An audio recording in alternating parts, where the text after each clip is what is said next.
Good evening, and if you're just tuning in, you're listening live to 105.3 Mississippi out of FM out of Mississippi, and 107.7 of the beautiful city of New Orleans to UFO Paranormal and United Public Radio Network, and this is the Angel Rock. I am your host, Lorilei Potvin. I can see you guys all in the chat here, and my guest, I'll introduce him in just a sec. He's been on here a few times. You guys love him. We were already starting the show, and I said, let's hang on to those thoughts, what you're talking about.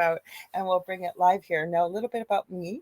Like I said, my name is Lorilei Potvin. I'm a Canadian psychic medium, crystal Reiki energy healer, Akashic Records practitioner, spiritual teacher, and mentor, as well as registered nurse. I'm also well-versed in near-death experiences. I believe I had one as a toddler, and I've studied them professionally and personally for over 40 years. I'm working on communicating with animals. I'll put it that way because Julie Jean Bassett will probably show up and say, usually when I say budding, she goes, no, you're not. So I'm working on it. And I'm also extremely well-versed in the paranormal. I always say I didn't go looking for it. It found me. And we shared our story on the Travel Channel's Paranormal Survivors, Season 4, Episode 9, called Demonic Hauntings. I did not name it. They chose that name. And you guys can find it. It's on YouTube. It's, I think, on Netflix or wherever Paranormal Survivors carried. There's depending on what country you're in, you can find it.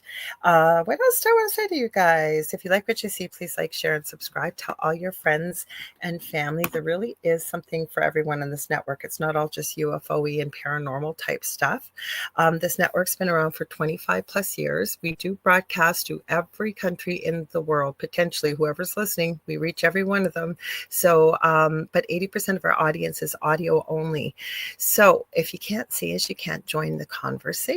And if you know this show and my second show that I co-host with the amazing Carrie Lynn Shellhorn, who has her own show on the network on Fridays, 6 p.m. Eastern Standard Time, Spirit Switchboard.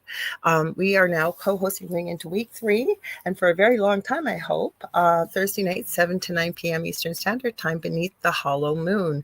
And this week we are taking a look at ghostly hitchhikers and missing backpackers. So we also share some of your stories of the strange and the unusual. So I believe you can send those stories to Carrie Lynn's with 2 N's, porch@gmail.com. So we do have a story, I believe, already for this week. So keep them coming, guys. But if you want to join the conversation, because I always say hi after I introduce my guest to everybody here, I'm going to rattle off quickly. Some of the places you can go to are my profile on Facebook, Lorilei Potvin, as well as LinkedIn under that name. I'm also on my YouTube channel, which is the Angel Rock with Lorilei Potvin. We are on the network's YouTube channel and Facebook page under UFO Paranormal and United Public Radio Network, as well as, let's see, I said Twitch. We are on my Instagram, and you guys, sometimes it kicks out after an hour, so I will try and keep an eye on it. They don't put the chat in with the rest of the chat here, so I got to flip back and forth. I'm still working on TikTok. Those guys, I don't know what's going on with it. I'm hoping I'll have, well, mind you, I got a crazy week this week. I will try to get to it and find out. And was waiting the 30 days that I am restricted. No reason given, no strikes, nothing. So we will get back over there, I promise you. Lastly, we are on Rumble, on my Rumble channel. It's under Mystique, I believe, 1508. That is not, as I always say, a stripper name.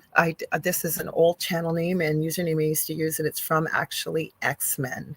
So if you guys want to watch us on TV, you can. The network does have a TV channel. It's on Roku.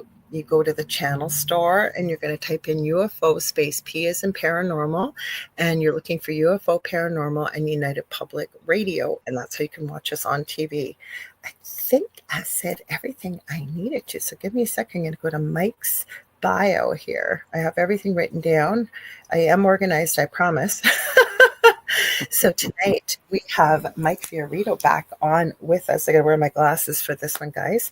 Hang on. Mike is an independent freelance journalist, associate editor for Mad Swirl magazine, and an author of multiple books. And he's won awards for it. I believe this is the third we're going to be talking to since I've met you, Mike, that we're going to be going through. We're going to be chatting about Mike's latest release, UFO Symphonic, Journeys into Sound. And one of my very, very close friends has a story in his book, because when he was talking the last time he was on here, I said, I know who's a perfect person for one of these stories. It's a it explores the language of music and its relationship to the mystery of existence. A collection of many voices, UFO Symphonic sings like a choral symphony. UFO Symphonic suggests that music is a form of highly complex communication, a contact modality. Contact with whom? Question mark, or what? Question mark. There are no final answers, but Mike's, as Mike submits, is music in one way. I'm sorry, I'm losing my uh, place here. Is music one way in which the past, present, and future are attempting to communicate with and through us? More than a vehicle for time travel, music can transport us to another realm. UFO Symphonic investigates how the symbolic language of music, of sound, interfaces with the collective unconscious, with the symbolism of dreams, leading us at times into the realm of high strangeness. And there, like I say, there's a series of personal accounts and experiencer stories in Mike's new book. We're going to be talking about all that more. Welcome, Mike. Well, thank you, Laura. Thanks for having me on. Great introduction. I appreciate it. I took it from Amazon because that's one of the places you can buy it. Yes. It sounded familiar. I could have went to your website. We'll tell them MikeFiorito.com, and it's scrolling across the bottom. Go ahead, Mike. Sorry. No, that's okay. Yeah, Leanne, you gifted me with the introduction to Leanne.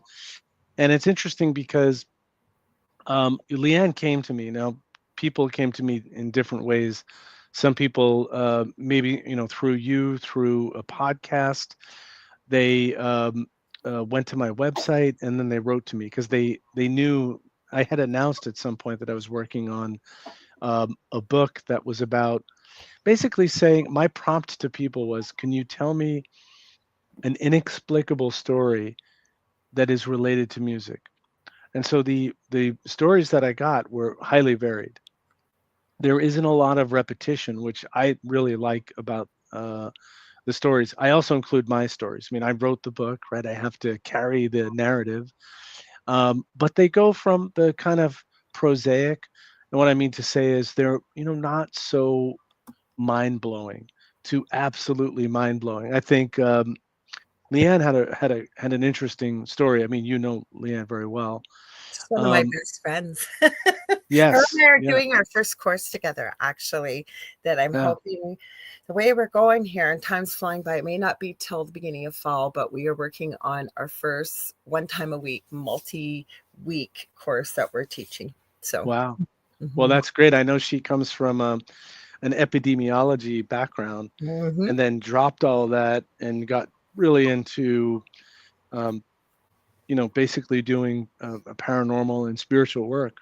So I was very pleased to meet her. And again, what was interesting is that her story was different. And I can talk through some of the stories. I will say, too, that my premise was music. So music as a contact modality.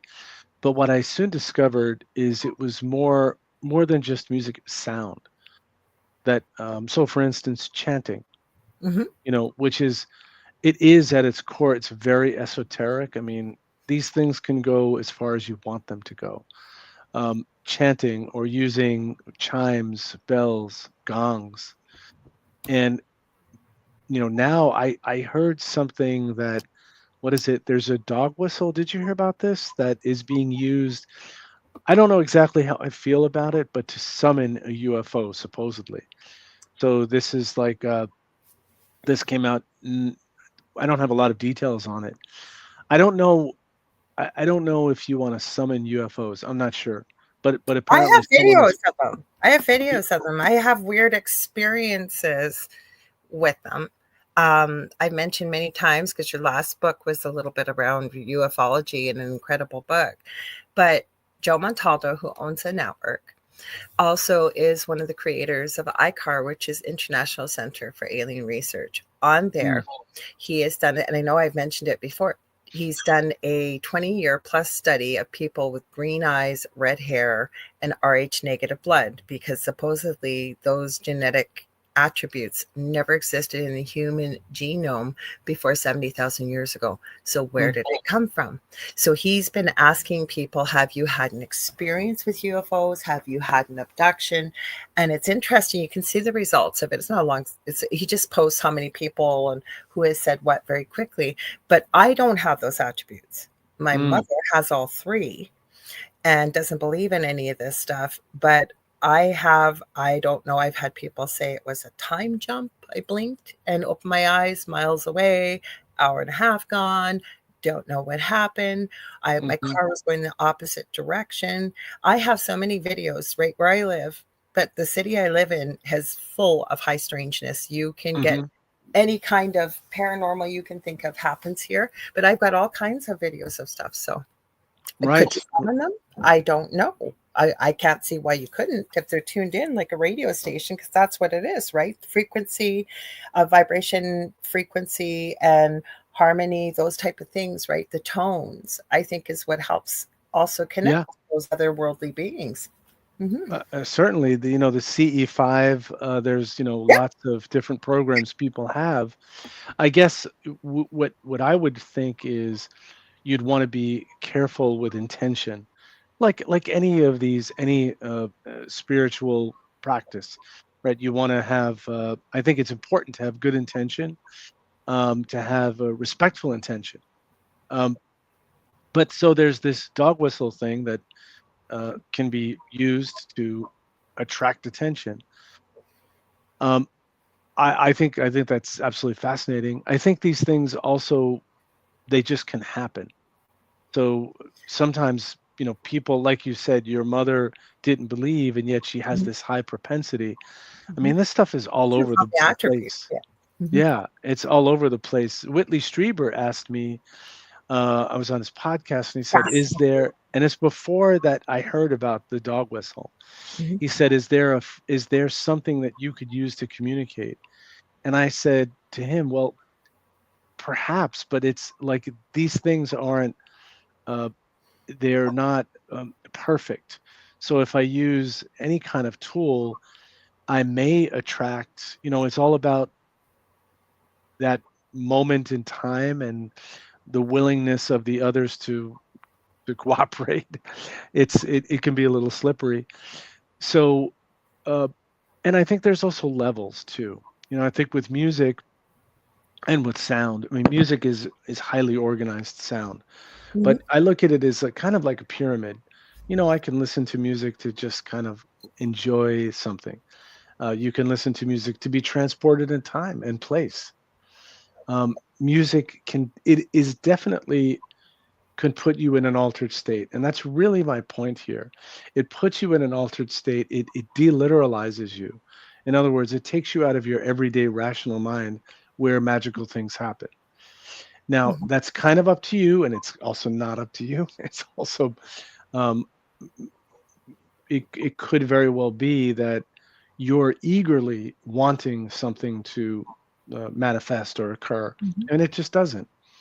Or you could be someone that is a complete non-believer and thinks this is not all kind of fantasy and made up stuff, and you are the recipient of a great experience.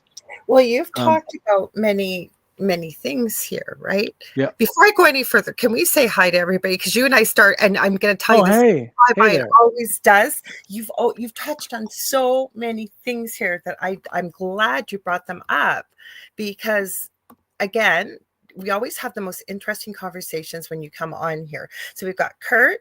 I won't highlight guys because it'll take too long, but I'm just going to shout you out. We got Kurt W75. Hi, Laura. Good to see you. Hope you're having a great Monday. I am. Heidi Gall is here. Hang on, from Colorado. Much love. I know she said hi to you and me.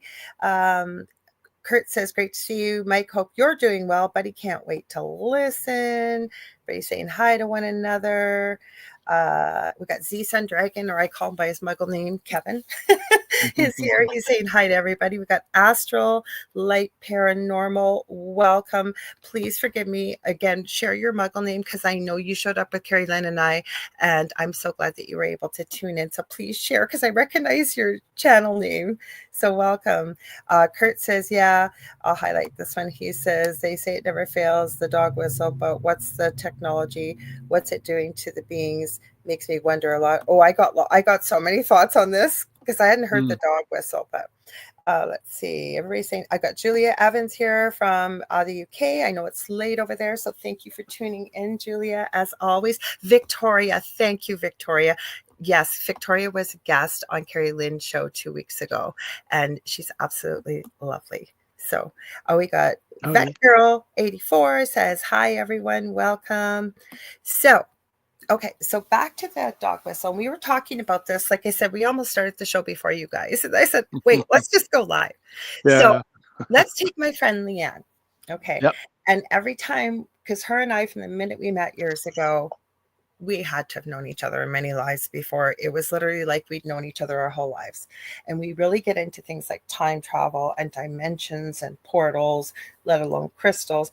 But Leanne has always talked so passionately about, well, I listened to the song, and she really talks about the words and the melody and the connection and the things it opens. And so one day I was having a conversation with her recently, and I was saying, you know, what's so beautiful about that?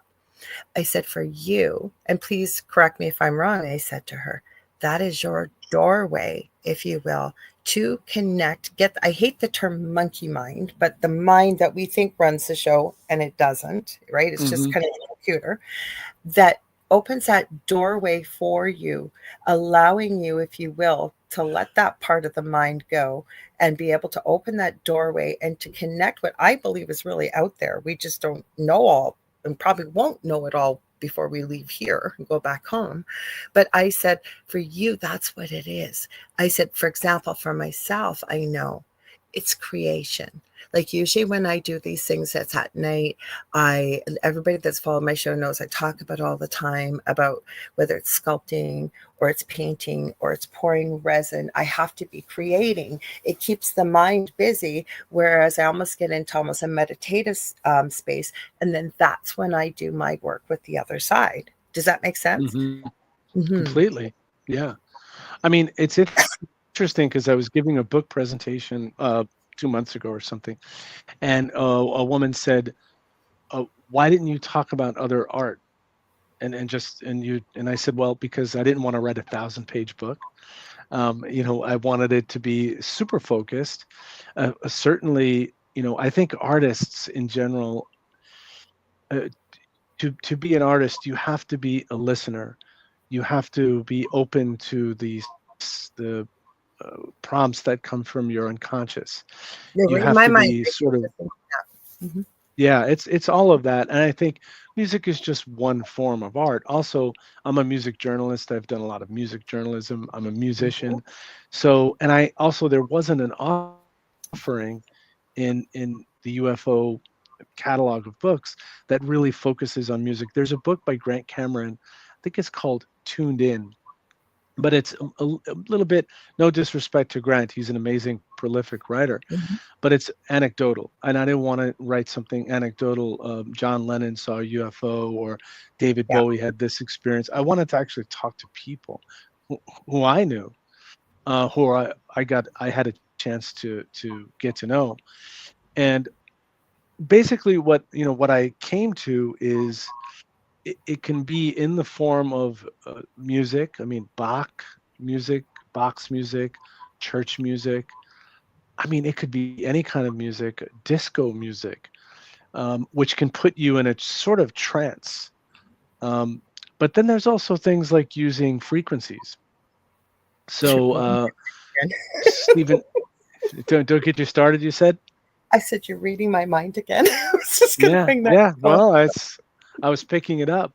Mhm. And there's a guy who wrote, Stephen Halpern. Some of your listeners may have heard of him. Stephen Halpern has been in the like New Age music.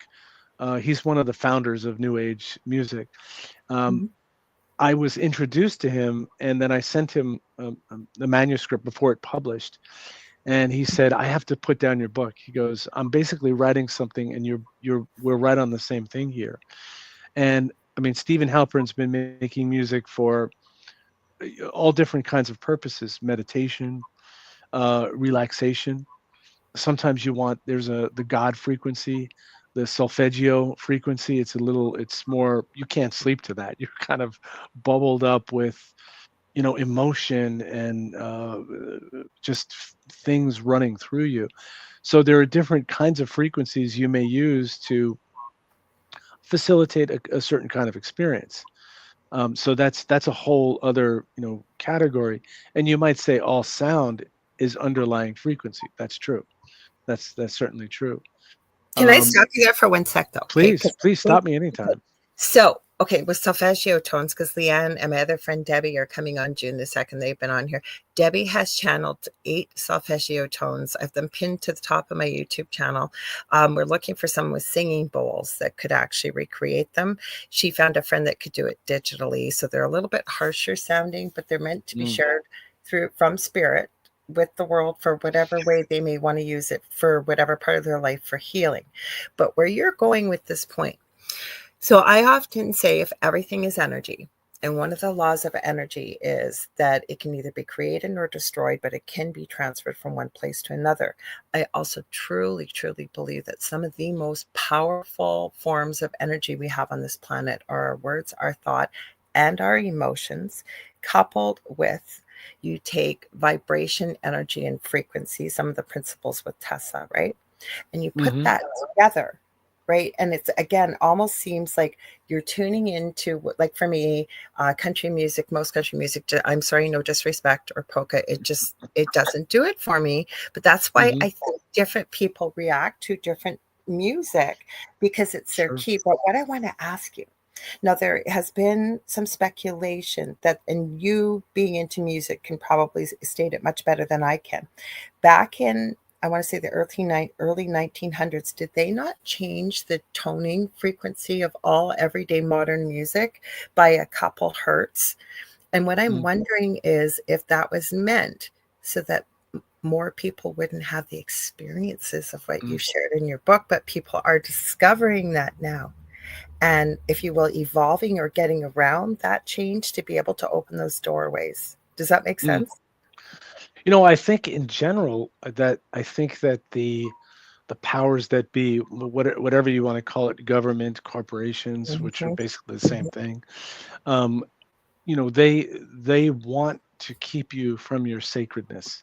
That's, Absolutely. just to keep you kind of on the hamster wheel, buying the next widget, the next thing, or whatever. Mhm.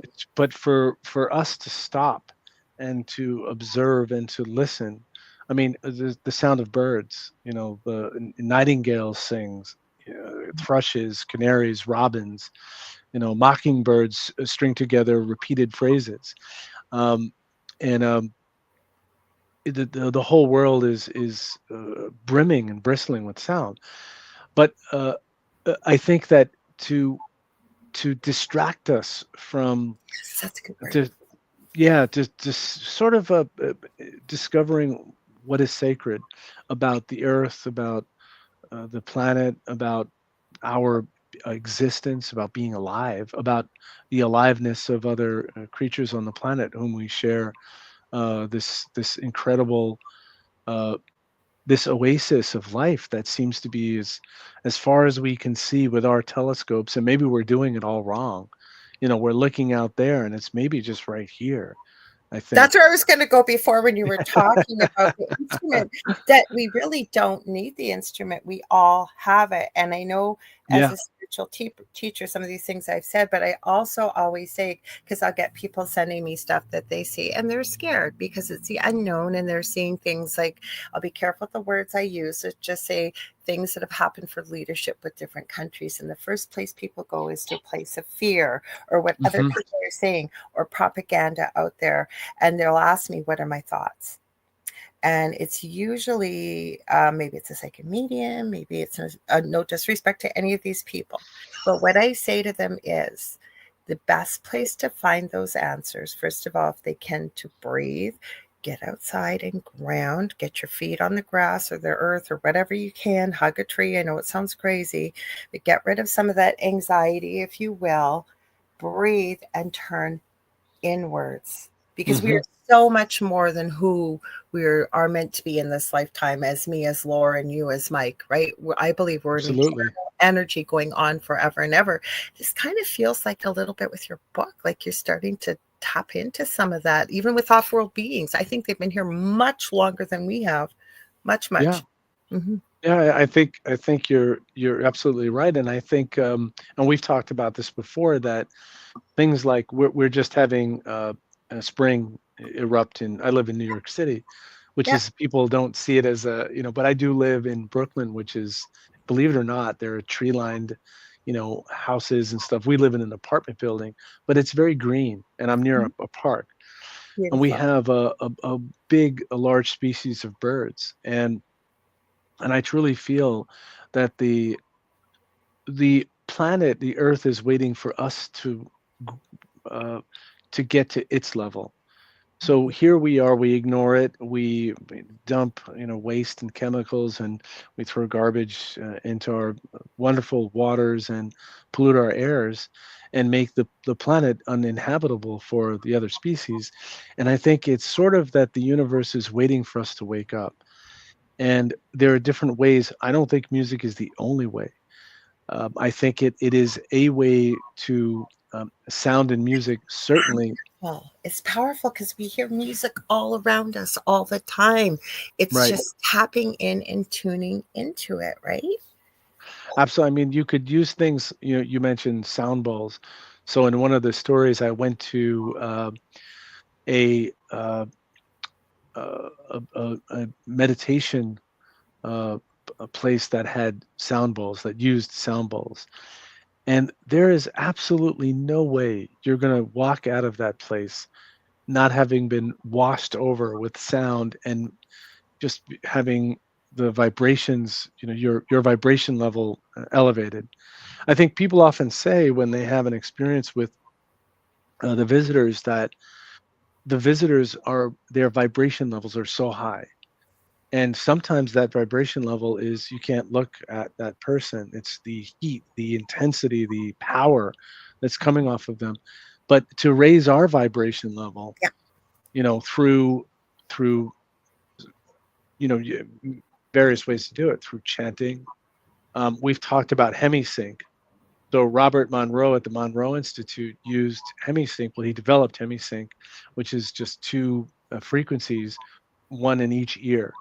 And the fact that you have a different frequency in each ear creates this kind of warble effect. Hmm. And it's interesting what Robert Monroe says. Check this out, Laura. He wrote in his book, I think, Journeys into Mind. I forget what it is. That when he would use the hemisync, and I've used the hemisync as well, Okay. you get into hypnotic state. Yes. You get into a hypnagogic state. It's Hmm. like that pre-dream state. Now you can That's the continue. sweet spot, though, to be doing this kind of connection and work, I think. Yeah, yeah, yeah.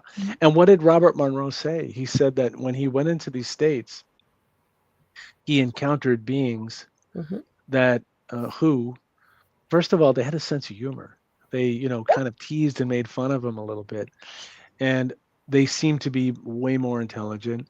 Hmm. They had, they offered advice to him to give to this human species, to protect the planet, to be more cognizant of your surroundings. Doesn't that sound familiar? What his experience was. It was non-human intelligence. Um, were you I going to say something? I no, all I was gonna say is absolutely. We have binaural beats too, and depending what, Exactly. place you go to, you can put different tones in and what have you. But okay, so connecting with spirit, as I call it, um, it's often been shown to me that with off-world species, that it's kind of like looking down on Earth with no disrespect, that we're a very young species, we're evolving, we're growing. Then people are going to think that I'm talking about Star Trek, and I think Star Trek did talk about this, but it's almost like the prime directive, like they're watching over top. They know that they can't interfere, or they shouldn't, if you will, with the prime directive. But certainly, when my son was alive, my youngest son, he was terrified something was going to happen to the earth. So I always used to tell him, because the Van Allen belt does exist, radiation, but I also used to tell him too that there was other species besides ourselves, and they were never going to let us mess around. Like, I'm not being disrespectful for anybody listening, but it's almost like handing matches and a gas can to 3 and 4 year olds, right? You're not going Hmm. to hand that to them. And we had those kind of things. So I always would say to my son, in much simpler terms, of course, that they're not going to let us do anything to our planet, because if we do something to our planet, we don't just affect ourselves, we affect everybody else around us. So I almost Hmm. feel that way with connecting with off-world beings, that they are much older, they are much Hmm. wiser, they are much more evolved, and they love us. And I think some of us have them as guides on our team. Same as when you were talking about the dog whistle. I hadn't heard that yet. No, I've heard of, Mm. there's Carrie Lynn had Beverly Rhodes on her show Friday night. I'm working on having her on. I followed her for a while, and she has it goes along with the ufology stuff. She has a person that she works with that is absolutely lovely, Azria Beckham. She's coming on, you guys. I got her book finally, end of July, and Beverly's coming. What she does kind of goes along with your book, not with the music. She, I call it the unicorn horn. So she has a piece like this, almost, but it's like a pendulum. It's called the unifier, and she goes into, with people's permission, she does the type of readings where she's not going back into your physical 23andMe genetic DNA, but your energetic as well as historical connection to off-world beings. And all she needs is your name and your birth date and what have you. I have watched Mm. live people that have got the results, that they are blown away with what, and Mm. it really embodies who you are, your characteristics, and what. So there's so much more where I'm going with this, with connecting with these off-world beings. But I think that a book like yours really gives people permission, as well as the ability to realize that, hey, that experience I had through music, that wasn't all just in my mind, this is real. Other people are having these Hmm. experiences. Mhm. What do you think? Absolutely. I think that's, that's absolutely right. I think Mhm, that um, what's nice about music is that it's something everybody experiences. Now, people have different levels of their relationship with music and with sound. And I think that what I wanted to do was to uh, uh, sort of introduce people to a modality that you already know. mhm, It's interesting. The most conservative people that and what I mean by conservative, that they don't believe, they have their job, they do their thing, they own their car, they like their material goods, whatever, but they watch the most wild fantasy stuff. They listen to music, they have a great music collection, which is basically their spiritual world, their unconscious. That's them tapping into their unconscious experience, mhm, but maybe in a resisting way. I wanted people, not just people in the UFO world, to read mhm, this book. My hope was that this would be a book, and some of the reviews have kind of suggested that I wasn't a believer. I'm not a believer, but I like these stories. It's interesting the way people talked about their experiences. Um, Very much the topic I'm writing about is just the synchronistic way people connect, the way we connected, the way I connected with Leanne, the kind of magic of all that glue kind of coming together. Um, so I think that you can certainly take these things to the level that you want to take them. You know, you said to me, well, you said that the others, they don't want to uh, uh, get involved in what we're doing and kind of interfere with us. Think of it like, with even kids. You have children, mhm. and I can tell my son till I'm blue in the face what to do, but I have to kind of guide him to a thing, Yeah. to a place. If I just tell him, it just goes right up, it ricochets off his head. I have Mhm, two of them, two boys. And but if I can kind of take them to a place, And how does that happen in our spiritual world? Usually we have some kind of uh, sometimes it's a kind of a kundalini type of shock. It's a ontological shock, what John Mack called it. It could be something through grief or something sudden, a near death experience, something that knocks us out of our Mhm. everyday ego and wakes us up. Or it could be through these little hints. It's as if the universe is kind of throwing hints to us and saying, "Hello, are you listening? Hello, are you listening?" Can we talk Uh, about some of the stories? Because I know you're sure. started before. Yeah. Can we, if you're okay with that? So people Oh, have an absolutely. idea about why they want to buy this book. It's not just about UFOs or music. There's a much deeper connection and meaning behind your book. So Yeah, I'll talk about. Let's talk about. So one thing to say is, I met someone again, a synchronistic thing. Do you know Jeff Kripal? Jeff Kripal, who wrote I know the The name. Flip, and he's written a bunch of things. He runs the archives of the impossible at Rice University. But anyway, I read Jeff's book and I wrote a Mhm. review for it. And Jeff Kripal mentions this guy Kevin Kahn. Mhm. Um, I didn't know who Kevin didn't have. He didn't wasn't public. It was just Kevin. That's it. So Kevin is a high functioning autistic, and he worked in like some nuclear reactor place. I don't know. He was like a scientist kind of Perfect person. place for him, probably that he'd love. Yes, yes, and he also had extraordinary experiences with what he called summoning a UFO. Basically making it appear. I think we Anyway, all can, by the way. That's why I was starting to go with yeah, Beverly Roads and stuff. But I want to talk about your book. I want to hear Kevin. I want to hear the story and all this. So. I thought it was really funny that when I go, there was Jeff was giving a lecture Mhm. and it was online, and I go and join the lecture. I didn't know that Kev was on this lecture because Jeff devotes a chapter to him, to this kind of extraordinary person who has these extraordinary experiences. And Kevin just blurts out, he goes, "Are you Mike Fiorito?" And I just said, like, how does this guy know me? He goes, Mhm. "We loved your review." And I'm thinking, who is this guy? Yeah. And it turns out he's the Kev in the book that Jeff was talking about. And just for everyone who's not into music, Kevin hates music. Music jars him Mhm. because it's just too much information overload.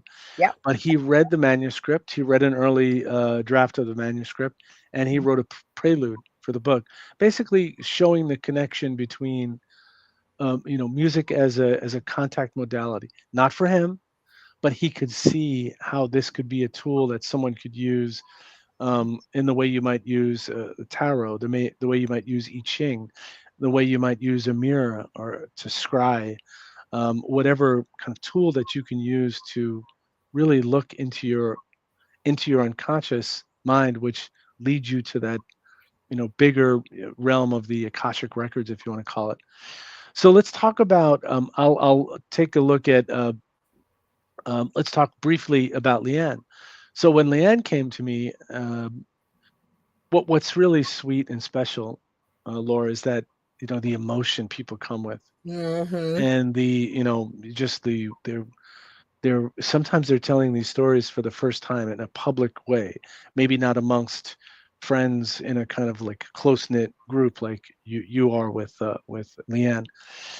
And she was saying that she began to certain songs she would connect and associate to certain people or places or things. Mhm. And she was going through a breakup, and she's listening to the song Like a Bridge Over Troubled Water, Mhm. right? And she'd been listening to the song and kind of developing a relationship with it. It's a beautiful So song. she's beautiful song. And she says, so one night she's driving on the highway. It's raining. She's going to see her parents. She lives in Georgia, and she's going to see her parents. I forget where, maybe Tennessee. Tennessee. Yeah, Tennessee. that's it. I forget a lot of the details in the book sometimes. She's my bestie, so I know. So you know the deets. You got the She deets. didn't And tell so me she, everything with you though, Mike. So I'm glad I'm hearing this. Like she just kept telling no, me excellent. how thrilled she was that she got to to connect with you and share these stories. So that I'm hearing it for the first time too, and I'm glad you're Well, sharing. that's great, and what a privilege for me to be the recipient and to be trusted to putting this together in a book. So it's really an honor. And then she said that she's driving along, going to see her parents. It's pouring rain. She can't see anything. Then this song comes on like a bridge over troubled water.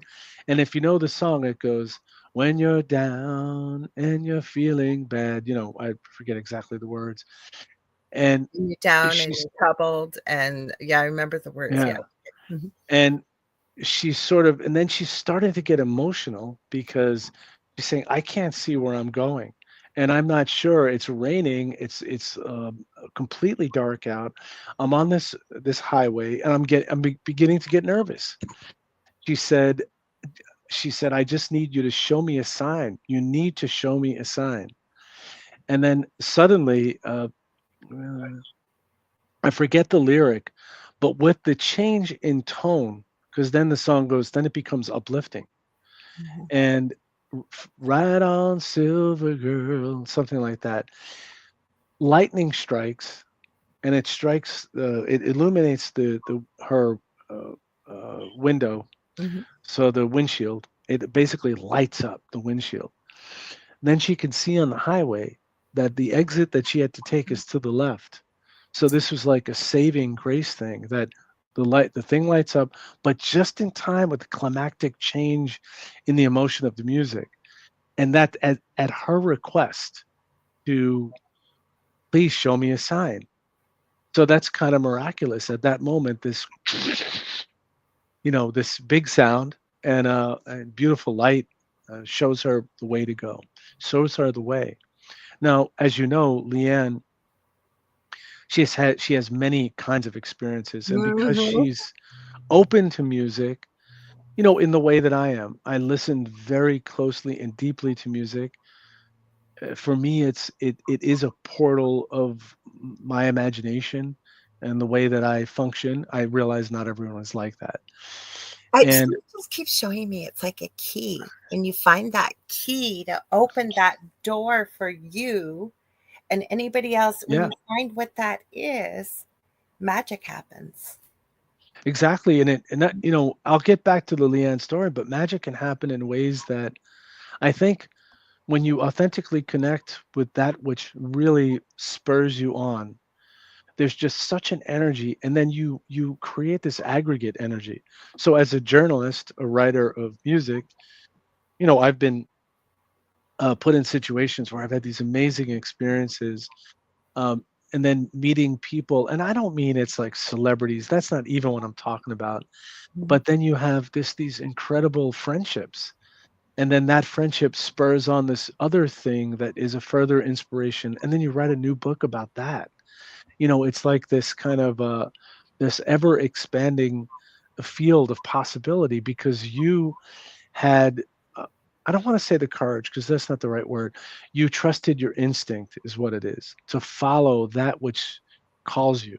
It's like the deer in the forest. The Joseph Campbell would talk about in mythology. The deer, would you'd see a deer and then you'd go follow that deer into the forest, and then you're aloft on some great, holy grail journey.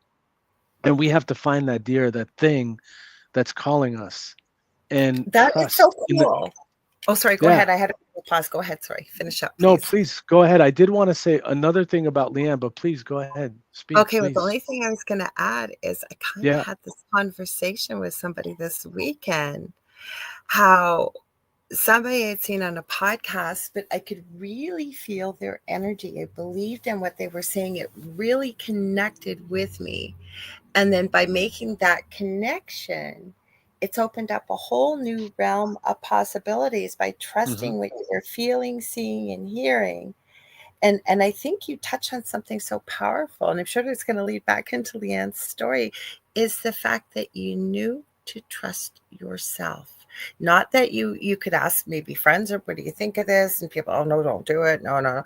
But if you and you hear people that are successful, I'm not talking billionaires, but they had an idea and they Hmm. decided to go against the naysayers. They knew that from within to follow their path. That was their path. That was what they were meant to do.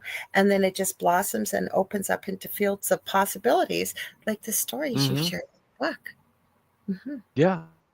Hmm. And I know you're like that too. You're Hmm. very in tune with, I mean, the work that you do requires that. It's Hmm. to be, but even even like you said, say successful business people, if you want to call it, they may have a great sense of instinct and knowing Yes. like where the good idea is and who to trust and when to close the deal, whatever that is, that kind of But stuff. also not to But listen to the naysayers, and we've all been there, right? We have this harebrained idea. I'll use myself, for example. I come up with an idea, and I think, but in the past, I'll say, because I don't have a harebrained idea at the moment to come up with, but in the past, right? And you think, geez, well, I know, I'll use it, for example. When my mother used to call me Lulabelle and the Amazon because I'm quite tall. I used to be all gawky and thin and clumsy. And then in my teens kind of filled out and what have you, but I was never athletic. And mm, one day I decided I'm going to learn how to play basketball, and I'm going to be the best there is at it, as best as I possibly can. It took a lot of work. It took a lot of practice, but I will tell you, in the end, and don't get me wrong, was never going to end up in the women's NBA, but it taught me a very important lesson as a young teen that when we feel something and we connect to it and we're willing to follow that possibility or put the work into it, whatever it may be, and really follow. I had so many people saying, "You're never going to be good at that." My brother used to tell me, "Oh my God, you're athlete." I highly doubt it. Like, had so many people saying this, but I just knew to trust that idea within myself and follow it. And it was such mhm. an important lesson that I learned as a young teen. It's never ever it's never served me wrong. And it's kind of what I'm feeling with these stories and then the connections that you're making with it. Yeah, yeah. I mean, if you I mean, believing in yourself, believing in Hmm. your dream. And Hmm. there was I interviewed this. He's a kind of legend of bluegrass. I realize not everybody's into I that. know you love bluegrass Yeah, I love bluegrass, big into it. and But your passion. Mhm. I absolutely love it, and I'm from New York City, which is a very it's not the biggest bluegrass Yeah. place in the You need world. to be from where Leanne is from, down Tennessee and all those places. Right, exactly, exactly. But Yeah. when I met, when I was introduced to Pete, and that's a whole series of synchronistic steps that got me to that introduction, that were highly improbable, and it was about me putting my heart and my interests first. And anyway, I was asked, do you want to meet him? Do you want to talk to him? And I go, hamana, hamana, hamana, because this is a person with 50 years, 60 years experience at that point, had a huge catalog of records. You're going to kind of crap in your pants to Yeah. to make sure. Oh, I don't know if I have the right questions. I don't know everything. If I had if I had taken a month to prepare, then I would have missed the opportunity, and that led to, I think, being vulnerable and open. And Pete just blew my mind. I mean, he's a poet and a raconteur, and we just I wrote a book from those interviews that won an award. You're reading my mind, Mescalito writing. I was just about to say that Exactly, you won an award. exactly, Yeah. exactly. Well, thank you for that. But to get back to Leanne's story, because this Yes. was another part that was fascinating. And so Leanne was she began to have experiences of the visitors in her Mhm. house, Mhm. and then she kind of came to this place where her porch became like a spaceship that took her places.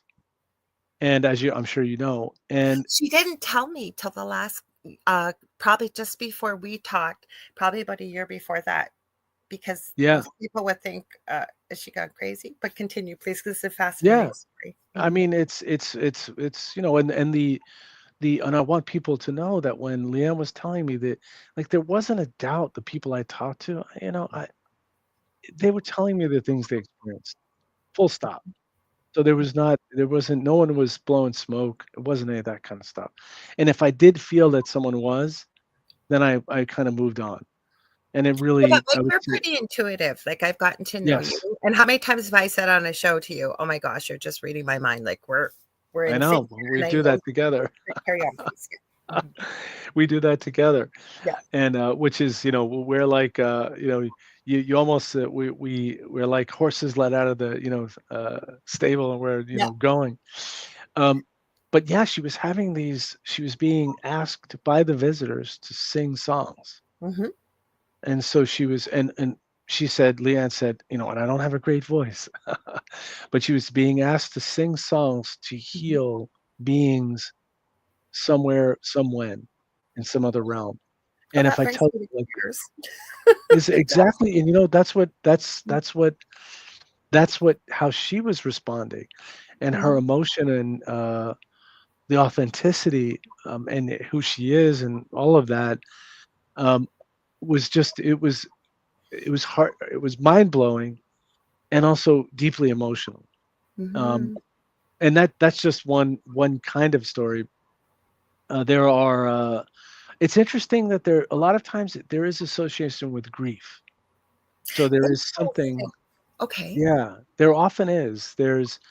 And I don't think that's uncommon though. I think that grief knocks us out of our everyday, and It it can open us up to uh bigger, just the whole meaning and purpose of life and the mystery of life. And we often get caught up in we just get caught up in, and I respect that. It's we have to be Mhm. focused on living our everyday and going to work and taking care of things, getting the food on the table and whatever it is. But You go through a we big change, though. I can speak from personal experience, and I know that you very kindly had shared when your mom had passed, or as I call it, going back home. We had talked about this, and for people in the chat, I've shared before. My youngest son, who had severe autism, passed away very unexpectedly, January 15th of 2025. And my biggest question in the beginning to him, I mean, he wasn't here physically, but why did you have to leave? Why was your journey mm, over so soon?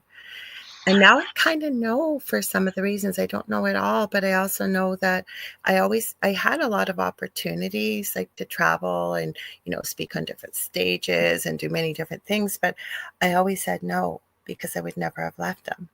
Now, that's not why he left. I don't mean that. But I really believe, like for myself, it's a very monumental year on top of grieving. I turned 60 in August. My eldest son is settled, engaged, has his own house, almost finished his social work degree. He's doing very well for himself. My youngest was my main focus because, with little disrespect, he was like a 5 to 8 year old. So mm, I'm open to the possibilities, including accepting that there are things that I know my son now is part of my team on that side and probably can help in ways that maybe physically he wasn't able to. So where I'm mhm, going with this is with grief, I can very much see why that could change things up. But I would love to hear from your perspective from the book what you feel was the gist of it all for you, the way you were able to interpret mm. what people shared. And so one thing that I'll say is that what I was very careful not to do is, I kind of put general things out there. Mhm, So I wrote a preface to the book, and I have an introduction, mhm. and then I have parts that I wrote Wonderful. interspersed with other, hello there, other people's stories. But I was careful not to interpret them, only because, Laura, I didn't want to be disrespectful. Like, I Mhm, didn't want to say, well, I'm going to come along and tell you what your experience was. But I'll give you one example that, mhm, um, a friend of ours, a friend of mine who I know from the bluegrass world, he was with his partner for many years, and she was lovely, very talented, very smart, talented. She played the fiddle. And mhm. in the bluegrass world, it's not like rock stars. It's a kind of, it's a smaller world. And but she was a luminary in that world. Wow. And she was taken at a very young age, Um, with cancer. And anyway, our friend Pete, um, was visiting my friend Frank, whose partner passed away, and Sue had left behind a flute, and a flute that didn't play. But Okay. it was in this beautiful case, and it was this like silk. You open the case up, and it's this silk lining, and this gorgeous flute is in there, but the flute didn't play. Mhm. And Frank is telling, this is after a show. They go back to Frank's house, and Frank's telling Pete about this song that he wants to write. Now, Pete, as a musician, is always in another world, right? He's kind of speaking with the spirits. Mhm. And Pete goes, "By the way, what's that thing over there?" Frank says, "That's Sue's flute. Do you mind if I play it?" Now, Frank's not thinking because he's caught up in his own story. So Pete takes Absolutely. out the flute. Now Pete starts playing the flute. Do-do, do-do, do-do. Frank's telling the story. Mhm. This is the song I want to write. And what he's thinking is Pete's not listening to me because he's in his own world. Pete goes, "Okay, Frank, here's the first verse of the song. Here's the melody, here's the first verse. Write it down." And then he goes, "And I'm going to use the chorus you mentioned."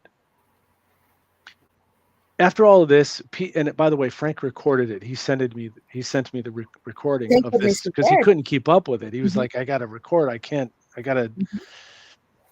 They put down the flute. They kind of changed mood a little bit.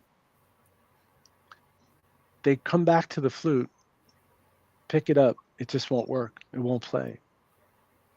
And it was as if like Sue's, being kind of gushed into this flute to give it life momentarily so that they could write this song. And believe me, that meant a lot to Frank. That meant a lot. That was, again, it was grief somehow. And someone wrote that the spirits love music. I mean, you read all of the stories of the Fey people, and they're piping on recorders and flutes, and Mhm. they're communicating through music. They like people that play. That's what was said there. They kind of are drawn to that. So definitely in cultures around the world, music is incredibly vital and spiritual. But I thought that story, it reminded me of, and I put as a footnote in the book, there's a guy, Michael Shermer, I think his name is. I always get his name wrong. He's a like Mhm. really known debunker. He doesn't believe in any of this, woo stuff, The woo supposedly. woo. And right, exactly. But Shermer wrote about, he goes, "Look, but here I had this experience, which was like the experience I just described." He said he and his that to be wife were getting married, and his wife's grandfather, who she was very attached to, wasn't there. He Oh. passed away. Mhm. And so the night of the wedding, they come back home, and somewhere in the house they hear music, and they don't know where it's coming from. And they go, if I don't know where it is. It's in the basement or the attic, and it's in a drawer, and it's a radio that her grandfather owned, Mhm. and it played music briefly for some And no time, and it batteries, played right? No batteries, no, no but power I source. you you know, I don't even know that, but All I'll that. explain a little further. You're right, exactly. Mhm. And it had like an old kind of tune from the time of his, generation. And now Michael Shermer's a debunker. He doesn't believe in anything. Everything's, debunker is not even critic. Debunker is just like, I just don't believe. Mhm. He's a scientist. He takes apart the thing. That's why I said about the power supply. He just takes it apart piece by piece. He can't figure out what the heck happened.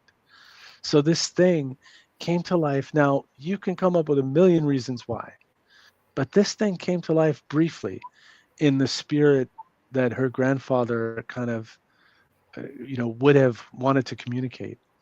And there's Because something to grandfather that. probably was there for the whole thing. Because I believe our loved ones Exactly. are, anytime we think of them, because we're not limited by a physical body, right? So we can be in a million different places at once if should we choose to be. So and important things like a wedding, they're going to be there. And it sounds like to me Yeah. grandpa left her the perfect evidence that she would know this was him. And this is Hmm. why he was doing what he was doing, which is incredible. I have a question for Yeah, you that came to my head.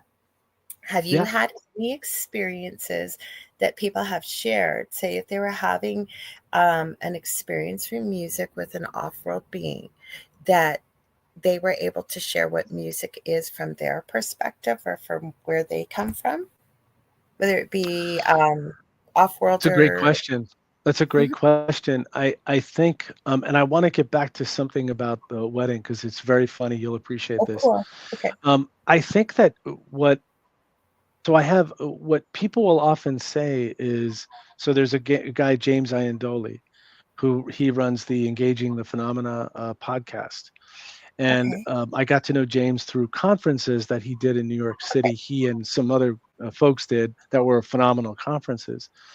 And he had an experience where um, he had a kind of he saw a UFO, and the UFO then he was trying to chase it, but he was driving. You can't really drive through streets and everything. No. But the UFO changed shape.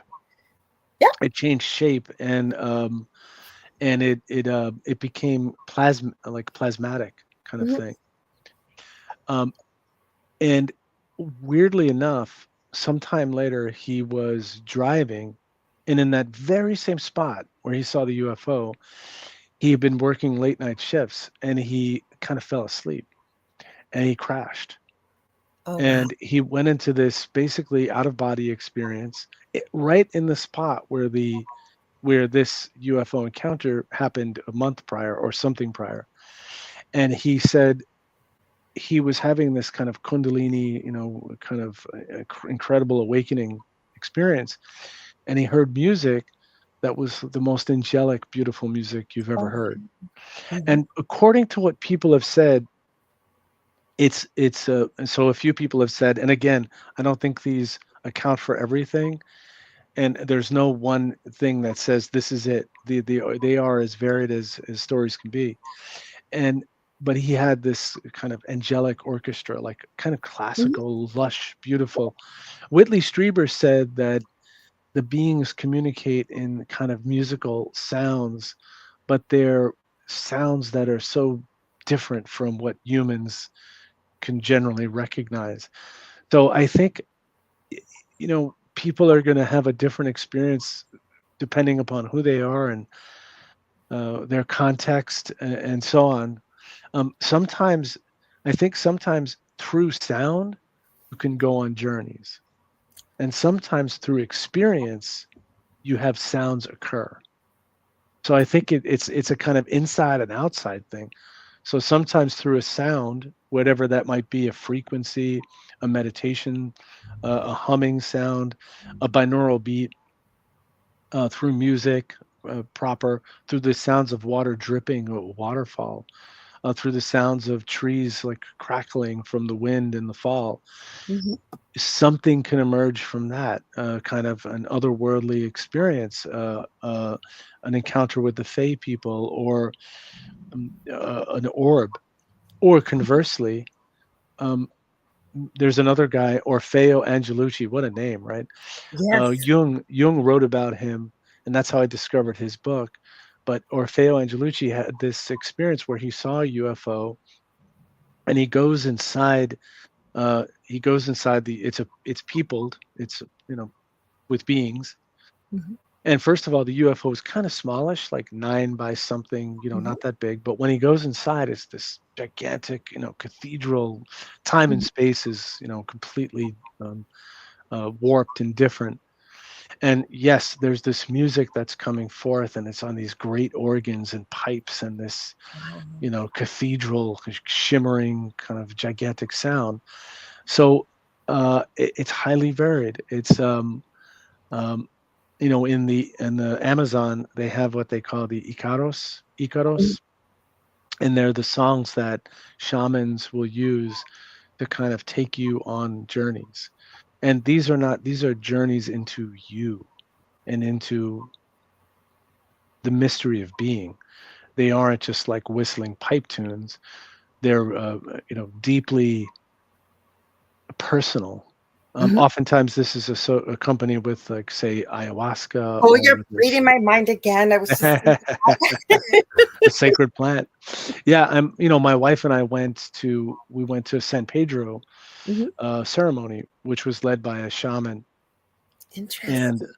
and it was accompanied with I haven't even mentioned rhythmic drumming. I mean, there's a whole thing, people drum circles, right? And Mhm. rhythmic drumming that could kind of take you into a trance state, lull Or you remote into viewing, like when you're right, being, because exactly. anybody can Yeah. remote view, but like the way I took a course, like I can do it not purposefully just yet, but I get glimpses of things here and there. So I taken a course. He's no longer alive, but I miss him, Dr. Chuck Kennedy, and he took the course from Project Stargate, the U.S. government, and he Hmm. also had somebody apparently from the KGB that showed their program. So he worked with groups. He was kind of the coordinator. Some were more psychic, some weren't, some were just great remote viewers. Because I really believe, and I've heard this many times too, that time is just a man made concept. There is no Hmm. time anywhere else but here on this planet. So the past, present, future are always happening at the same time. But one of his things that he suggested to help people beginning with remote viewing, and he had a 5-minute meditation or a 10-minute one, depending what you chose, and it got you into theta brainwave state, if you will, which then really seemed to open the possibilities of having these experiences. Dolores Cannon and her husband back in the day, this Hmm. is how she developed QHHT, right? So even with the music, I think, like you said, the drumming and the chanting or the oming, which is, I know, chanting, but it Hmm. gets you into this meditative, I think, type state where you're able to be open to the possibilities, I think. What are your thoughts? I couldn't agree more enthusiastically. Um, that I mean, some music has that built in. Do you know that some music was developed, like Pink Floyd had music that incorporated binaural beats, and I it did sort of not was know that. snuck I in did there a not little bit. know that. Yeah, Wow. yeah, and it's just some music. Think of some music that and for various types of purposes, but some music you find yourself in a trance. You find yourself kind of you're not there I anymore. don't listen to it, but EDM or raves, I mean, coupled Yeah. with self-induced, well, not self-induced, I guess, self-taken, if you will, pharmaceuticals coupled with the music. Oh, completely. And then you've got Absolutely. a collective of people all moving in unison with the music and the lights. And I imagine, I've never talked to somebody, but I would imagine it would be quite a spiritual experience depending on, who you were with and what you were listening to. Yeah, when I went to the San Pedro ceremony, so San Pedro is an alkaloid. I was told it's mescaline, but I Mhm, I thought it was something a little different from mescaline, not as strong. But you're first of all, you have chanting, you have drumming, mhm, and it was what I want to be very clear with everyone is the way the shaman guides you on this experience very respectfully, and you have great respect for the plants. mhm, And in fact, really the message is that the plant is the teacher. It's mhm. like the plant is older, is antique, is Right. ancient, and is full of knowledge. Just like I said at the beginning, that the sounds of birds and the um, that they're kind of calling to us, waiting for us to listen. But the shaman was, as I write in the book, was is very poetic and actually had a sense of humor. It wasn't just uh, it wasn't Carlos Castaneda and just the serious beating you on the head kind of thing. It was playful but very deep. Mhm, And you you consumed the San Pedro.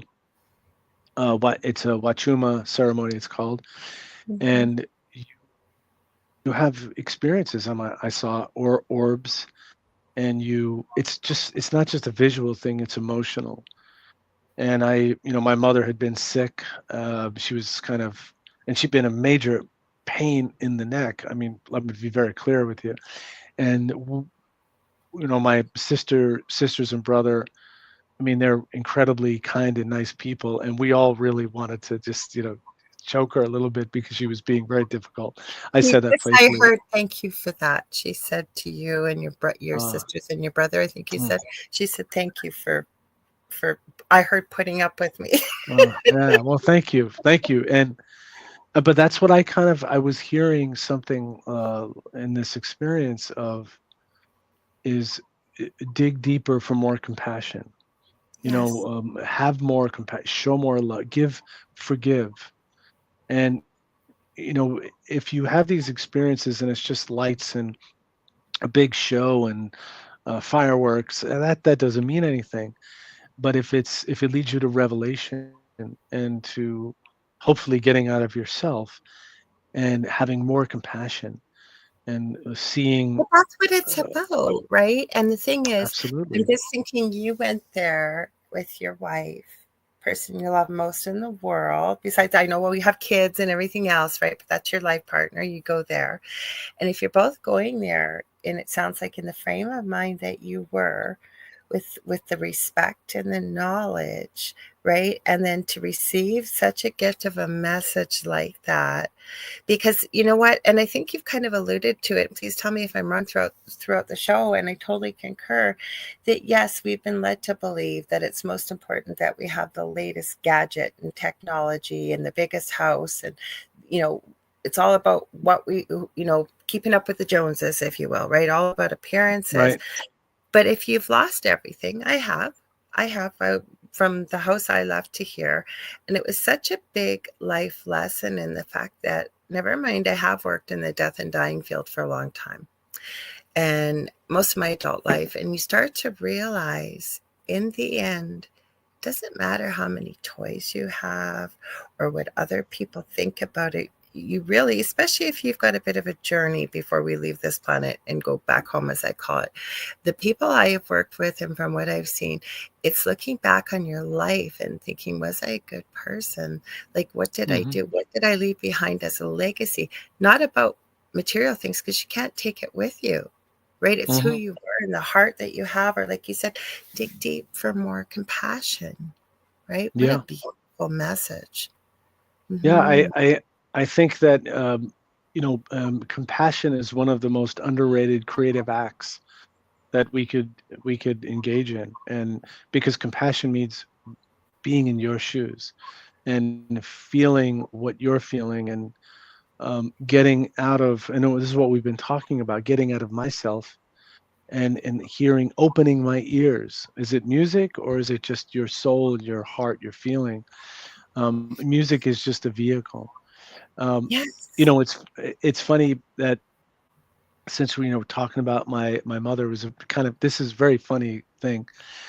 She was very difficult at the end, very difficult, and this is a person that was always very independent, was so life affirming, and kind of kicked all of our butts and said,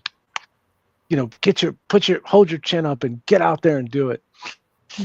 When my nephew got married, and he got married in California, in Napa, so we all went out there, and it's this small chapel, this small church, and there was like a big dome, right? And Hmm. there was a bat in the dome that couldn't get out, Oh. and we all thought, that's mom.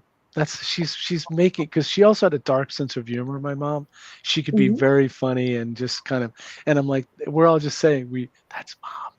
She's basically saying, ha ha ha, here I am. And And you know what? The fact that you all knew that it was your mom, you know darn well it was your mom. Because you all knew, right? It wasn't like, and it was her sense of humor. specifically knew that's mom. Right. And it was because she wasn't there. There was something like, let us give thanks to the people that couldn't be there. And then you're like, what is that? I'm Oh, that's here. right, right. And on of all things, Laura, it's a bat, which is kind of funny. That's just to be almost a dark comedy joke. And we were all laughing kind of funny because it also couldn't find its way out. Mhm. So it started to zip around and zoom around, and God, that was so funny.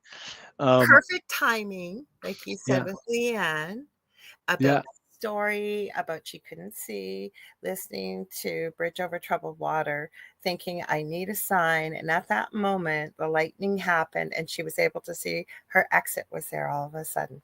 Same yeah. thing with you. You're at the, probably all, obviously very happy for your nephew and what have you, but thinking, oh gosh, I wish mom was here to see this. And right at the perfect moment, right? Mhm. She was like, "Yeah, yeah, yeah. I'm here now." I'm here. Yeah, it was so funny. Mhm. Um, if I can tell you with maybe on an ending note here, because I'm actually running out of battery too, but I'll tell you one more story. Um, I'm hanging around, guys, till the end, but I want to let you know before you tell the other story. Kevin says Mike is great to oh, listen to, by the way. thank I haven't you. Well, I forgot the appreciate station that. ID, but Mike, I knew. Well, he told me he's running out of battery, and I said, "Well, we'll go as long as you can." So please share the other story, and then Yes, after yes, I will. Thank Mhm. you. You did pretty And yeah, we're almost there. good. So I met this woman, Lauren, and she didn't want to be named. Mhm, She's a scientist. Let me see. What was she? She was a. I'm just taking a look. She's a neurobiologist or something. She does research, and so she wrote to me from the website after I was on a podcast I've been talking about. I was accumulating stories, and yeah, I'm just on low battery right now. So she was saying that she'd been doing different kinds of meditations, listening to frequencies, listening to tones and frequencies and music, and she was experimenting with binaural beats, different hertz strength, like we mhm. talked about, so for different purposes.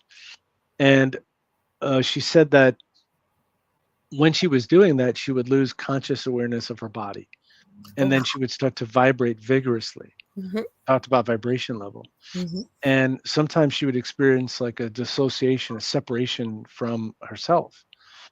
She said one night, and she lives in the Chicago area. She said one night she was doing a guided meditation, doing like a body scan with binaural beats and background music. She said she went to sleep about an hour later. And she woke up and said there was this very loud, strong, continual vibrational tone in her bedroom. Wow. And she said it sounded like someone was hitting a tuning fork, "Pong," and this loud, I powerful was gonna sound. grab mine when we were talking before. Go ahead. Yes, okay. See? And she said she wasn't able to discern like where exactly it was coming from. It seemed to be coming from everywhere. And she said it was a kind of a pleasant sound, and it reminded her of something she'd heard in her meditation on her meditation tapes. Mhm, And then she said suddenly there was this like kind of strong whoosh of mhm. energy that moved over her right leg, and she said that something it caused like a kind of nerve thing in her leg, Oh, wow. and it sort of she was having this like jittery kind of reaction in her leg, Mhm. but this is all from a tone that seemed to come out of nowhere and seemed to be everywhere. Now, what she said is now she's a scientist. She's a scientist who obviously is open to um, just because you're a scientist doesn't mean that you disregard things you don't fully understand. Right. What she said is, I live near Fermilab. I mean, who knows what kinds of things are going on there? Was there something, you mentioned they're concerned with us destroying the world because it impacts them. Mhm. The way Yeah, termites eating your house, the porch in your house would be a concern to you. yeah. Where the termites and some other non-human intelligence uh, world. Mhm. And anyway, I thought that was kind of fascinating. It wasn't a story that was predictable, or and there were many stories like that of people playing with binaural beats and then having extraordinary experiences that led to an increased heightened awareness of color, even to having almost like psychedelic experiences. Yeah. Not uncommon, not uncommon at all. But to using sound to basically augment your perceptual field, to open your doors of perception, to use a phrase. I thought that was so fascinating, and and it was just lovely that she reached out to me with that story. And there are other stories that are more just kind of music.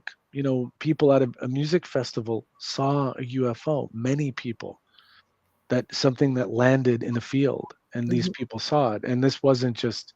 It's not like you attribute it to people were taking drugs. That was not the situation, mhm, or psychedelic plants. Um, Not that that doesn't occur, by the way. That does occur too. mhm. The different universities that are doing psychedelic research are Yep. very interested in people who have encounters with non-human intelligence in their experience. Mhm, So there is some connection there. And the universities are curious to know, because it's an interesting thing. They want to know why. Why is that? Now, you and I and people on this in this podcast, all by the way, thank you all very much for being here. We know why. we know why. But the lab suit people, they're just like, they're curious because it so often occurs. I can tell you before I let you go, and guys, I'm hanging out for another 20 minutes till the next show comes up. Don't worry. The biggest question they have, okay, they can AI, you can make it almost look like a human being, move like a human being, and what have you. But what they're trying to figure out is, how do we do what you wrote your book about, the fields I work in and other people work in? How do we do it? You could ask each and every one of us, and we all maybe can't tell you how we do it. We just do it, or we have our own unique way we do it. And that's it. Each and every one of us, none of us are the same. So they've Hmm. got a long way to go. Yes, yeah, it's going to be one at a time. Mhm. But the very fact that in ayahuasca, there's often an experience of the ceiling kind of goes away. Someone takes you, a being takes you aloft, shows you marvelous, takes you to another place, Mhm, shows you these incredible technologies, geometries, and like books of ancient wisdom, mhm. Akashic records, and Yeah. all of this kind of stuff, and then takes you back to where you're from. I mean, this is a very common, repeatable model that happens. So it's gotten people's attention, Laura, I think is the thing. I Um, love it. Well, Mike, but you guys for listening, it's UFO Symphonic Journeys into Sound by Mike Fiorito. Your website, Mike, is www.mikefiorito.com. I think it's going across the bottom. that's it. That's it. Yep. And I Where can just you want to buy all your say, books, though? Where can you um, buy all your books and everything you got coming up before I let you go? they can buy it anywhere you can buy books, because it's not made by Amazon. If Mhm, you go to my website, you can actually click to go get it from there, or just go to your favorite book service and you'll see the book available. And if you have a question, you can go to my website, or if you want to communicate, send me a note. I'd be more than happy to say hello. And I just want to say thank you, Laura. It's always great to see you, I and know. just great fun to chat. And I want to thank everyone who tuned in and stayed with us. Thank you so much. I appreciate your presence, and um, And check out Mike's other books, and I'm sure he's got other books coming. This isn't the last you've seen of Mike. I am sure of I'm it. working. I'm working it. That's for sure. But thank you again, and thanks for understanding. I gotta Absolutely. dip out, and I'm literally running out of battery too. So Okay, well, I will let you go. I'm hanging out, guys. Don't go anywhere. Mike, much love to you and your lovely much love. family, your lovely wife, and we'll talk soon, my friend. Okay. God bless. Thank you God so bless much, you Laura. too. Have Ciao. a great night. Bye. Bye bye. Okay, guys. So I'm going to go through and say hi to everybody. Mike, he told me tonight he might not be able to stay. He stayed longer than we expected. So I wanted to let him to be able to speak. You guys, he's written some incredible books. He's written a plethora. His whole adult life, he's been involved with writing books, with publishing, all kinds of things. So check him out. He's been on the Angel Rock before. So I think all of my shows I've had Mike on. I back them all up on my YouTube channel under the live tab under the Angel Rock with Lorilei Potvin. So you can also, wherever talk radio or podcasts are carried, there's Spotify, StreamYard, iTunes, Spreaker. I could go on and on. You'll find all, not just my shows, all the shows on the network are uploaded there. So I encourage you to check out some of his previous episodes. So let's see. I'm going to go back. I said hi to Kurt and hi to Heidi. We had a few other people pop in. I didn't get a chance to say hello to. Got Kevin here. Let's see. And Victoria from Astrolight Paranormal. Vet Girl 84, thank you for hanging out too. I think I said hi, Julia Evans. Somebody said Carol Ann. Oh, I guess I better do my station ID. It's a little bit late, but I will do it. If you're just tuning in, you guys are listening to 105.3 FM out of Mississippi and 107.7 FM out of the beautiful city of New Orleans, Louisiana, to UFO Paranormal and United Public Radio Network. And this is the Angel Rock. I'm your host, Lorilei Potvin. I'm also the co-host of Beneath the Hollow Moon with the lovely Carrie Lynn Shellhorn, who has her own show here on Friday nights here on UPRN called Spirit Switchboard, 6 p.m. Eastern Standard Time. But Beneath the Hollow Moon is 7 p.m. to 9 p.m. Thursdays, and we're talking about ghostly hitchhikers and missing backpackers, and we take reader submissions every week of the strange, the unusual, so be sure to check that out, you guys. The more the merrier. So let me go through here. I know I missed a few people, so give me a sec here. I'm going through. You guys, also Dolly Saffron and Preston Dennett are up next at around 8:10 p.m. Eastern Standard Time, and that they've got the light gate, so stay tuned for that. Like I said, I'm not going anywhere just yet. Okay, we've got Julie Jean Bassett. Julie, I was talking about you at the beginning of the show in a good way. You guys check her out. She has a brand new website. Julie, if you're still here, can you type it in the chat, please? I'm going to have to remember to write it down. You can reach out to her still, I believe, on social media under Julie Jean Bassett. She's an incredible animal communicator. I've worked with her with my own animals. It's been incredible, the changes. So if you get an animal that's acting up and you don't know why they're doing it, and you're at your wit's end, she can help, as well as also communicate with pets that are across the Rainbow Bridge. She also is an incredible psychic medium for human beings, Earthside, or as I call it back home. And she's a shamanic practitioner. I have had a life-changing session with Julie, and I will get to it. I think I'm on air every night this week, you guys, on UPRN. Anyways, before I say that, Julie Jean Bassett, please check her out at juliejeanbassett.com. And I bet she's probably put the new website, which she just launched for her business, with the more shamanic type healing. And I don't know if you got the animal communication under there too, Julie. I'm guessing you probably do. But please check her out, because I highly, highly recommend her. I've also taken her animal communication course, and it was amazing. So, like I said, I am on UPRN every night this week. I just realized, except for tomorrow night. So Wednesday night, first night of the Outer Realm, Miss Michelle DeRoche, who's our station manager. I hear through a little birdie, a bunch of us are popping in because it's a few hosts' birthdays upcoming. So you may want to check that out, 9 p.m. Eastern Standard Time. I know I'm going to be there. And then Thursday night, we got Beneath the Hollow Moon with Carrie Lynn. Friday night, I usually hang out with the boys on News on the Flip Side. I believe it's 10:30 p.m. Eastern Standard Time with Joe Montaldo, with Jay McNicholas, with Sean Kelly and Michael Angley. And then they've got the chat on Saturdays, 7:30 p.m. Same group of boys. So you guys are going to get sick of me. I'm going to be around a lot. I see Connie Martin's there. Hello, welcome.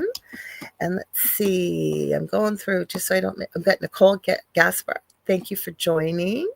And I think you mentioned something about your show, Mystic Whispers Podcast. You just have to reach out if you ever want me to join you, Nicole. I'd be happy to.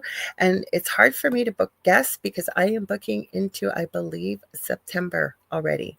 I had actually booked off the weekend after my birthday, the Monday, and in case I was out at camp, but I've opened that one up to fill in the wonderful guests we have coming for you. Like I said, we have Azria Beckham. You guys have heard me talk about her. She works at Beverly Roads. I discovered them under the Sean Atwood channel. From what I hear, I believe Beverly said that they are now working with Big Homie CC, who is and was a bodyguard for a lot of the big stars in Hollywood. And now he's a whistleblower. He is fascinating, that guy. big guy, but fascinating. Anyways, Azria is coming on, I believe it's July 28th. You guys do not want to miss this. And Beverly was on Carrie Lynn's show Friday, Spirit Switchboard. I've emailed Beverly today, so hopefully we can squeeze her in August. You guys are going to love her. And they have a whole crew that they work with over in the UK, including, I believe they have a big thing coming up. It was either this weekend or it's next weekend, where last year there was over 1,000 people making contact with off-worlders and UFOs, and they filmed it. It happened exactly when they had predicted it would happen, and it was live. And they did it again this year over in the UK. We got lots to talk about. Let's see. Did I miss anybody? I don't think so. Oh, we got Mish here. Hi, Mish. Mish, I always love to tease her. Love her. I love all you guys, but she's over in Australia, so I always say she's over in the future. So welcome. Let's see. Everybody's saying hi. You want me to pull a card? I got time to pull a card. Do you want me to do that? I can do that for you guys. I haven't done that in a long time. Okay, let me see. What one am I going to pull? What one? Oh, I see a deck calling me. I had the Star Trek Tarot deck, but that would take too long. Tarot, because usually I like to pull more than one card. I just happened to see this. It is an old deck. It is Doreen Virtue, Archangel Michael, Oracle Guidebook. I haven't used this deck in forever. So let's see. That was a good idea. I think that was Kevin that said that. Oh my, pull a card. Exciting. Yes, because I never get a chance. Oh, Kevin says happy dance, Lorilei. Well, it's not me. I'm just on other people's shows. That's all. He said, you're going to get sick of me. I think Wednesday night's going to be a lot of fun, you guys. I don't know who's showing up, but lots of people from the network kind of having a panel. I think the advertising's already out there as an open mic night. Hello, Miss Emmy. Are you coming over for the card pull? You can come up and say hello if you like. My German Shepherd thinks that she is a lapdog. Well, thank you, Miss Emmy.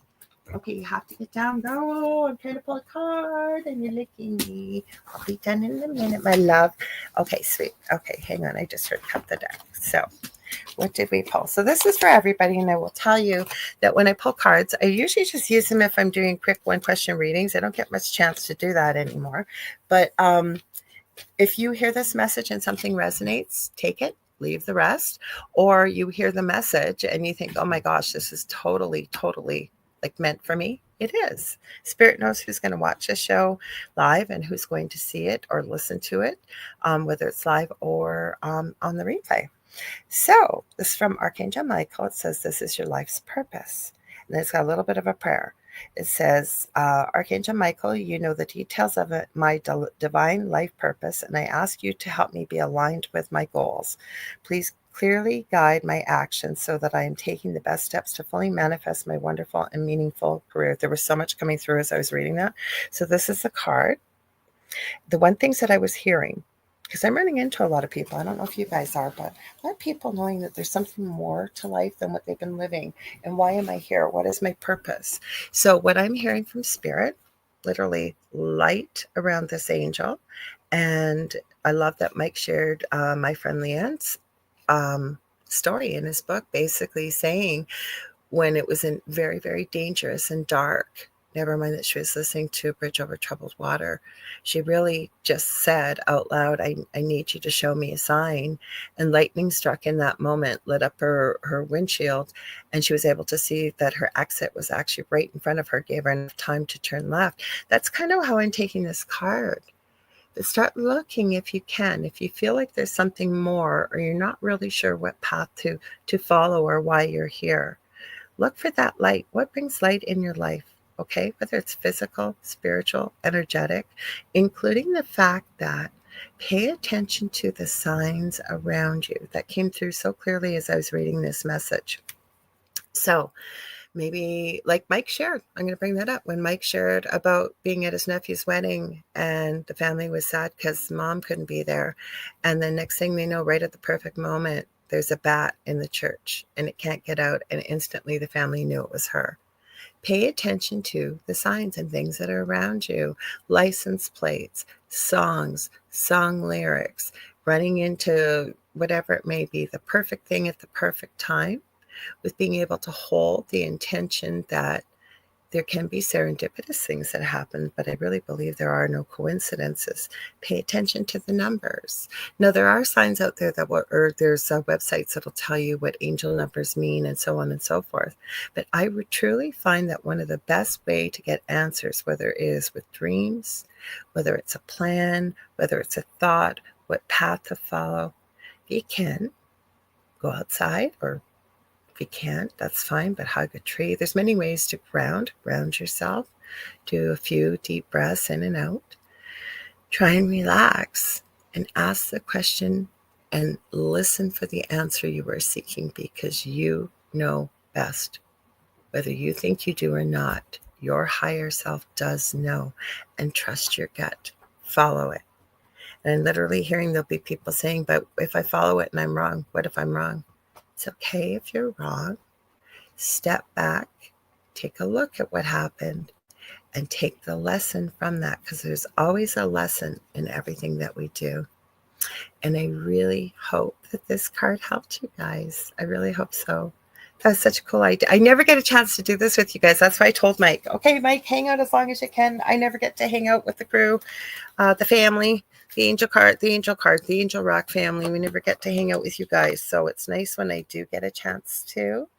And thank you for the compliments. I saw them in the chat and I really appreciate that. Thank you. But really start to learn how to trust yourself.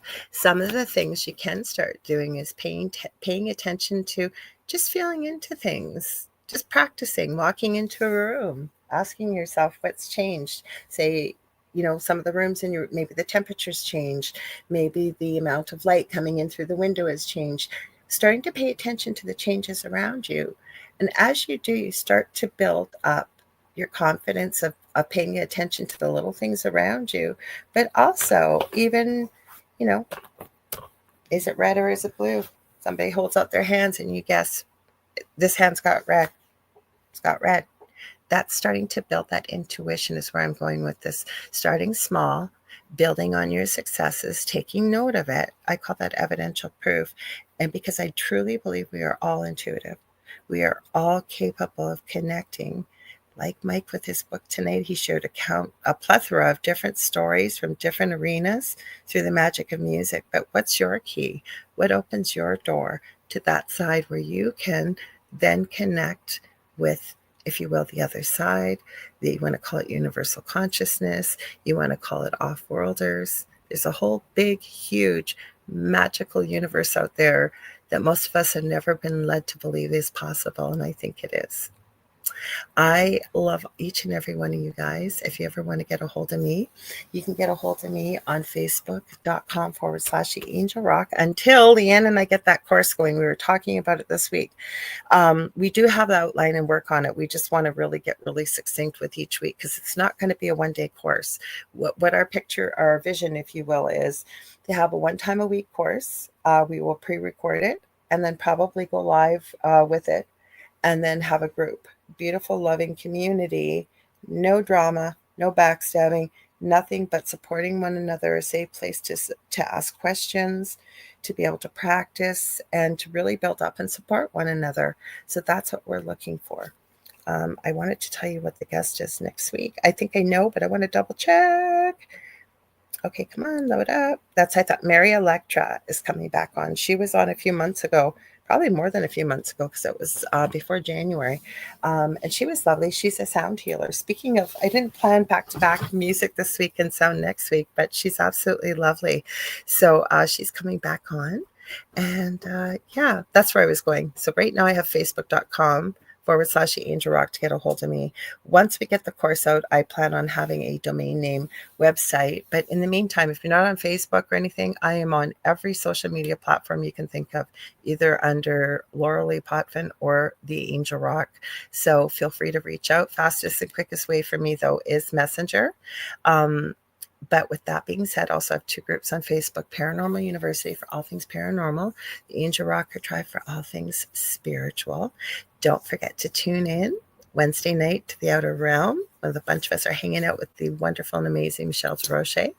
And then Thursday night, Carrie Lynn and I have Beneath the Hollow Moon, 7 p.m. Eastern Standard Time. And it's episode 3. We are talking about ghostly hitchhikers and haunted backpackers. It's going to be a lot of fun. So stay tuned for Dolly and Preston coming up next with The Light Gate. I love y'all, and I will see you on Thursday. Have a great one.